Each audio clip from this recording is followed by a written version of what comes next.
ቃል ዳጊን አጋቢኝ ከዚህ በኋላ እኔ ያንቺ ልጅ ልሆን እንዲሁም ደግሞ ምራትሽ ሆኜ ከዚህ ቤት ልቀጥል ዳጊን እንደምወደውና እንደማፈቅረው ታውቂያለሽ በማለት እንግዲህ ወይዘሮ ገኒን አናግራትም ነበረ።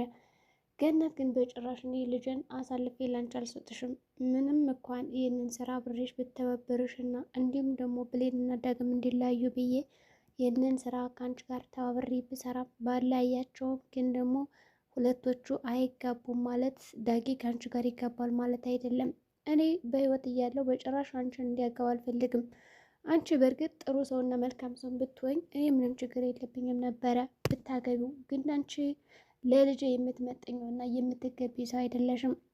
ምንም ቢሆን ብሌን ትበልጥብኛለች። ቢያንስ እንኳን በመልካምነቷና በየዋህነቷ እሷ የምታደርግልኝ ነገር በጣም የሚበልጥብኝ። ስለዚህ አንቺንም አለ ልጅ ድሪ እኔም ልጅም መቃጠል የለብንም በማለት እንግዲህ ለቃል መልስ አላታለች ማለት ነው። ቃልም እንግዲህ ይህንን ነገር በሰማሽ ጊዜ ቆይ እኔ ምን አጉድዬ ነው ከብሌን የተነሳ ምን አላት ብሌን ያላት ነገር በሙሉ እኔ ያለኝ መልክ ከሆነ እኔ እበልጣታለሁ። ስለዚህ ምንድን ነው ይሄን ያክል የምታካብጁ በማለት እንግዲህ ከገኒ ጋር ከፍተኛ ጭቅጭቅና ከባድ መፍትሄ ውስጥ ገብተዋል። በሌላ በኩል እንግዲህ አሁን ላይ ቃል እንግዲህ የምትፈልገውን ነገር እያገኘች አይደለም። ለጊዜው ከገኒ ቤት ተጠግታ ቢሆንም ይህ ነገር የሚሳካላት አይመስልም። ግን ተስፋም አልቆርጥም በማለት እንግዲህ ዳግምን ለማናገር እየሞከረች ነው። በሌላ በኩል እንግዲህ በኃይሉ አሁን ላይ በኃይሉና በሳሚ መካከል እንግዲህ ከባድ ክፍተት አለ። ያ ክፍተት እንዴት እንደሚዘጋ እስካሁን እንግዲህ ምንም አይነት መፍትሄ የለውም። ሳሚና በኃይሉ ጠላት ሆነዋል። በጭራሽ ሊስማሙ ሆነ ሊግባቡ የሚችሉ አይነት ሰው አይደሉም አሁን ላይ ያሉት። ሳሚ በጣም ብዙ ሚስጥሮችን ስለሚያውቅበት፣ ስለዚህ በኃይሉ ደግሞ ሳሚን ማስወገድ ይፈልጋል። ይህ ነገር በሁላቸው መካከል እንዲሁም ደግሞ አገር ያወቀው ፀሐይ ያወቀው ነው ይህ ነገር በኃይሉና በሳሚ ነገር ያለው ነገር። ግን ሳሚ በኃይሉንማ ሳላጠፋ እኔ እዚች ምድር አልጠፋም እያለ ነው እንግዲህ የሚፎክረው። ምክንያቱም ወላጆቹን ያስጠፋበት እንዲሁም ደግሞ ያስገደለበት እያንዳንዱ በኃይሉ ስለሆነ በኃይሉ ደግሞ እንግዲህ እናትና አባቱ እነሱ እንደገደለበት አያውቅም ብሎ ዝም ብሎ ከስሩ አድርጎ ብዙ ስራዎችን ሲያሰራው ነበር የኖረ። አሁን ላይ ግን ሳሚ እኔ በቀላለሁ በማለት እንግዲህ በበቀል ተነሳስቶ ብዙ ነገሮችን ለማድረግ እየሞከረ ነው። በሌላ በኩል ሳሚ አሁን ላይ ያው እጁም እግሩም እንግዲህ ብዙም እየሰራላት አይደለም። ነገር ግን እኔም እንደሱ በሰዎች ቀጥሬ ያስደበድበዋለሁ እኔ ልክ እንዳስደበደበኝ እያለ እንግዲህ ሰዎችን ለመቅጠር እያመቻቸ ነው ያለ። ምክንያቱም በኃይሉ ሰዎችን ቀጥሮ በራሱ ሰዎች አስደብድቦታል። እንዲሁም ደግሞ በገዛ ጓደኞቹ በሰፈር ልጆች ይህን ነገር መመለስ አለብኝ መበቀል አለብኝ እንጂ ያለዛማ ዝም አልልም በማለት እንግዲህ ጉዳዩን ለመበቀል እየሞከረ ነው። እናም ከዳጊ ጋር አብረን እንስራ ቢለው ዳጊ በዚህ ሀሳቡ በጭራሽ ሊስማማ አልቻለም ነበረ። በመጨረሻም ሳሚ ያደረገው ነገር ምንድን ነው? አሁን ላይ ከዶክተሩ ጋር ብስራ እየተሻለ እቅድና አላማ ነው ያለኝ። ስለዚህ ለምን ዶክተሩን አምጥቼ ከእሱ ጋር አልሰራም በማለት እንግዲህ ከዶክተር ጋር ተገናኝተው የምርመራ ውጤቱን እንግዲህ እንዴት ነው እስካሁን ያዘገየው በማለት ሄዶ አናግሮታል። የምርመራ ውጤቱ ቢዘገይም ዋናው ነገር ችግር የለውም፣ እኔ ለልጅቷ እናቷ ማን እንደሆነች ነግሬያታለሁ። ስለዚህ ከአሁን በኋላ ምን የሚያስጨንቅ ነገር የለም። ምናልባት አንተ ውጤቱን ብታዘገየውም እንዲሁም ደግሞ ፈጠን ብታደርገው ጥሩ ነበር፣ ግን እያመጣው ስላልሆነ እኔ ምንም ላደርግ አልችልም። በእርግጥም እናቷ ይህንን ነገር ማወቋ ልጅ ናት ብላ ምና እንድትቀበል ያደርጋታል። ወረቀቱን ብታሳያት ግን ደግሞ ካልመጣ ምንም ማድረግ አልችልም። ስለዚህ እኔ ለልጅቷ እናቷ እንደሆነች ከነገርኳት በኋላ እንግዲህ በጣም ደስ የሚል ገጸ ባህሪ ደስ የሚል ፊት አይቼባታለሁ። በጣም ተደስታ ነበረ በማለት እንግዲህ ለዶክተር ይነግረዋል።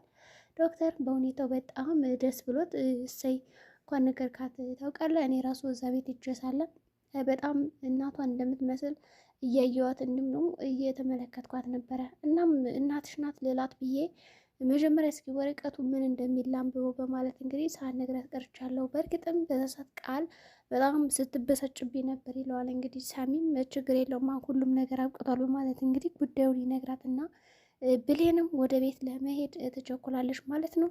ብሌን እንግዲህ በደስታ እያለቀሰች መንገዱን ራሱ መራመድ አቅቷት ሳሚ እጇን እየጎተተ ነበር የወሰዳት። ምክንያቱም እናትሽ ናት ካለ በኋላ እንዴት ነው እናቴ ልትሆን የምትችለው? ይህን ያክል ጊዜ እንዴት አብሬያት እዛ ቤት እየሰራው አላወቅኩም ነበረ። በእርግጥም የእናትነት ባህሪ እንደምታሳየኝ እንዲሁም ደግሞ እንክብካቤ እንደምታደርግልኝ እያንዳንዱ አይቼባታለሁ፣ ግን በጭራሽ እናቴ ናት ብዬ ጠርጥሬ አላውቅም በማለት በጣም ስታለቅስ ነበር። የሚገርማችሁ ነገር ካረገዘችም በኋላ እንግዲህ እንደምን ብሎ ሳሚ በእርግጠኝነት ይህንን ነገር በኃይሉ መስማት የለበትም እኔ እንደነገርኩሽ፣ ካለዛ ግን ህይወቴን እንደሚያጠፋኝ ወቂው። ምክንያቱም በባለፈው ራሱ እንደዚህ ያስደበደበኝና ሊገለኝ የሞከረው ለምን ሚስጥር አወጣ ብሎ ነው። በአሁኑ በጭራሽ የሚለቀኝ አይመስለኝም። እና እንግዲህ እንኳን ነገርኩሽ እንጂ ከዚህ በኋላ በኃይሉ ምንም ነገር ቢያደርገኝ እኔ ምንም አይደለሁም። ስለዚህ ዋናው ነገር ለአንቺ መልዕክቱን ማስተላለፍ ነው።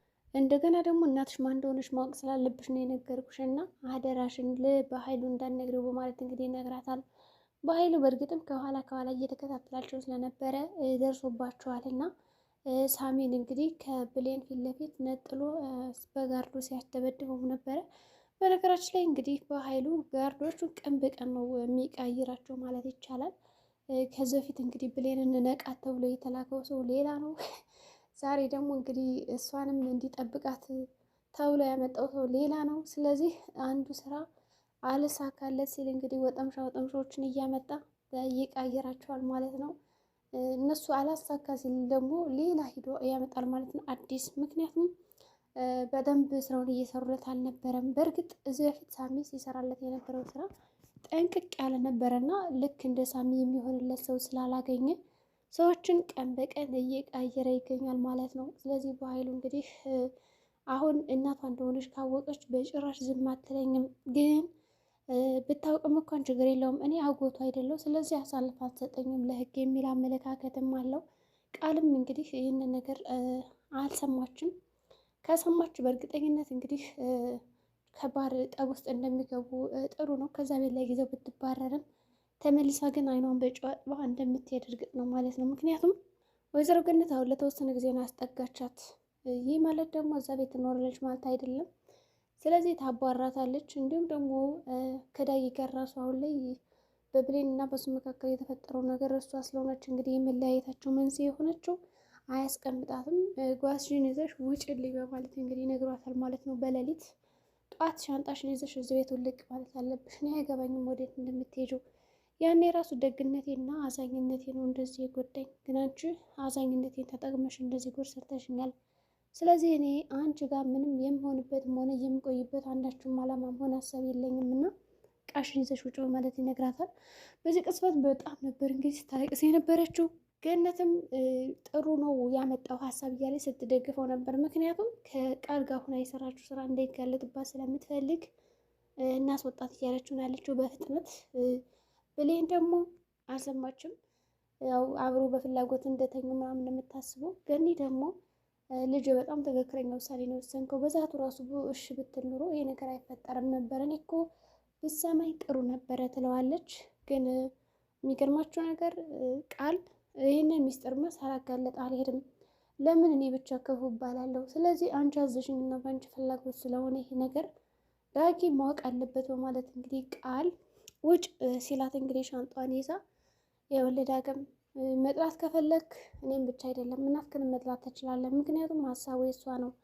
በዛ ላይ ደግሞ አብሬ እንድተኛ ያደረገችኝ እሷ ናት እና ሁለታችሁን ለመለያየት የተጠቀመችው ዘዴ ነው። እኔ ምንም በፍቃደኝነቴም ሆነ ዝም ብዬ ያደረግኩት ነገር የለም። ያው በሰዓቱ መጠጊያቶች አንተ በጣም ጥሩ ሰው ስለሆንክ እንግዲህ አምጥተህ ጠግተኛል ከእናት ቤት። ግን እናት ደግሞ በዛ ሰዓት በጣም ተናዳ ስለነበረ ይህንን ነገር ካልሰራሽ እዚህ ቤት አባርሻለሁ በዚህ ድግዱ ጨለማ ስላለችኝ እኔም እንግዲህ እሺ ብዬ አብሬ ልተኛች እያለሁ እና በዛ ሰዓትም እንግዲህ ብሌን ስታየን ተናዳ ወጥታለች። ስለዚህ የእናት ስራ ነው ሁሉም ነገር፣ እኔ እሷ ያለችኝን ብቻ ነው የፈጸምኩ ትለዋለች። ዳጊ በጣም ይገረማል። እናት ያላውቅሽም ማለት ነው በጣም የዋነሽ እያልኩ ለካ በዚህ ጭራሽ በዚህ ልክ እንደው ትራመጃለሽ ብዬ እርምጃዎችን ራሱ አልጠበቅኩሽም፣ አልገመትኩሽም።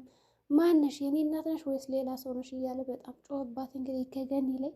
ገኒም ኧረ ልጅ እባክህ ተረጋጋ፣ እኔ እኮ ነግሬሃለሁ ደጋግሜ አንድ ላይ እንድትሆኑ አልፈቅድም ብዬ ነበረ፣ አንተ ግን ምንም እየሰማኝ አይደለም።